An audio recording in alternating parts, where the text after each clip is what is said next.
میری بہویں ڈرامے کی نیکسٹ ایپیسوڈ میں عنبر بیگم اپنی تینوں بہوؤں کو ریئلائز کروانے والی ہیں کہ اس گھر میں صرف اور صرف میرا حکم چلے گا اور تم تینوں کو میرے حکم کے مطابق زندگی گزارنا ہوگی۔ اب باقی دو بہویں تو تھوڑا غریب گھرانے سے آئی ہیں اور وہ اپنی ساس سے دب بھی جاتی ہیں، لیکن فبیہہ جو بہت امیر گھر سے آئی ہے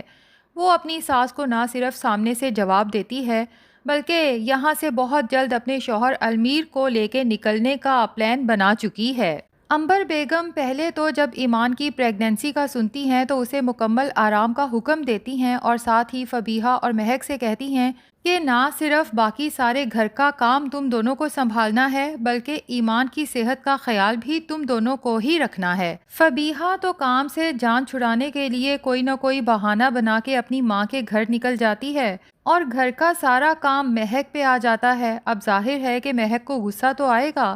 کہ جب تین بہویں ہیں تو میں اکیلی کام کیوں کروں، لیکن اپنے شوہر سے شکایت کرتی ہے تو وہ بھی مہک سے ہی کہتا ہے کہ اگر تم کچھ عرصے گھر کے کام سنبھال لو گی تو کوئی مصیبت نہیں آ جائے گی، میری ماں نے بھی اکیلے ہی سارا گھر سنبھال رکھا تھا۔ دوسری طرف ایمان جب اپنے شوہر کے ساتھ رات کو گول گپے کھا کے واپس لوٹتی ہے تو بیچاری نے کیا ہی گول گپوں کے ٹیسٹ کو انجوائے کرنا ہے۔ عنبر بیگم اس کو ایسی سناتی ہیں کہ دوبارہ کبھی گھر سے نکلتے ہوئے 100 بار سوچے گی۔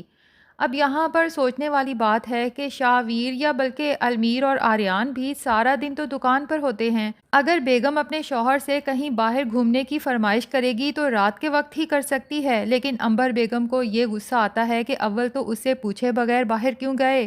اور پھر اتنی رات کو باہر کیوں گئے۔ ایمان کو اچھی خاصی سنا دیتی ہے کہ آج کے بعد مجھ سے پوچھے بغیر باہر جانے کی جرت بھی مت کرنا۔ شروع میں لگ رہا تھا کہ شاید عنبر بیگم بہت ہی سلجھی ہوئی عورت ہیں، جس طرح سے اپنا کمرہ فبیہہ کی ماں کے کہنے پہ فبیہہ اور المیر کے لیے خالی کر دیا تھا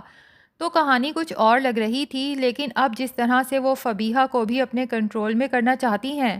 تو کہانی کافی مختلف لگ رہی ہے اور وہی ٹپیکل ظالم ساس والی کہانی نظر آ رہی ہے۔ بہرحال لگتا یہی ہے کہ عنبر بیگم ایمان اور مہک کو تو اپنے کنٹرول میں کرنے میں شاید کسی حد تک کامیاب ہو جائیں، جبکہ ان دونوں کو بھی اپنی ساس سے شدید نفرت ہو جائے گی اور یقیناً عنبر بیگم کے خلاف سازشیں بھی کریں گی، چالیں بھی چلیں گی،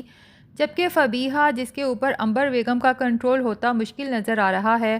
کیونکہ اس کے ماں باپ فائنینشلی بہت سٹرونگ ہیں اور اپنی بیٹی کے لیے کچھ بھی کر سکتے ہیں۔ اپنی بیٹی کے لیے ایک الگ اپارٹمنٹ بھی خرید رکھا ہے اور پھر باپ کا کاروبار بھی بہت بڑا ہے جو وہ چاہتے ہیں کہ فبیہہ کا شوہر المیر سنبھالے۔ تو جب کاروبار میں مسئلے مسائل پیدا ہوں گے فبیہہ المیر سے کہے گی کہ تمہیں ان مسئلے مسائل میں پھنسنے کی ضرورت نہیں ہے، جب میرے باپ کا اتنا اچھا کاروبار ہے اور تم اس کاروبار کو سنبھال کے اپنے باقی دونوں بھائیوں سے زیادہ سکسیسفل ہو سکتے ہو تو پھر تمہیں اس چھوٹے سے کاروبار کے لیے پریشان ہونے کی کیا ضرورت۔ اب یہاں پر فبیہہ المیر کو لے کے اپنے اپارٹمنٹ بھی شفٹ ہو جائے گی اور اس کا شوہر جب الگ سے اپنے سسر کا کاروبار کرنے لگے گا تو ظاہر ہے کہ وہ باقی دونوں بھائیوں سے کافی آگے نکل جائے گا۔ یہاں پر بہت سی جیلسیز بھی آئیں گی، کہیں فبیہہ کی اپنے شوہر المیر کے ساتھ بہترین زندگی دیکھ کے مہک اور ایمان اندر ہی اندر جلیں کڑھیں گی کہ کاش ہمارے ماں باپ بھی اتنے امیر ہوتے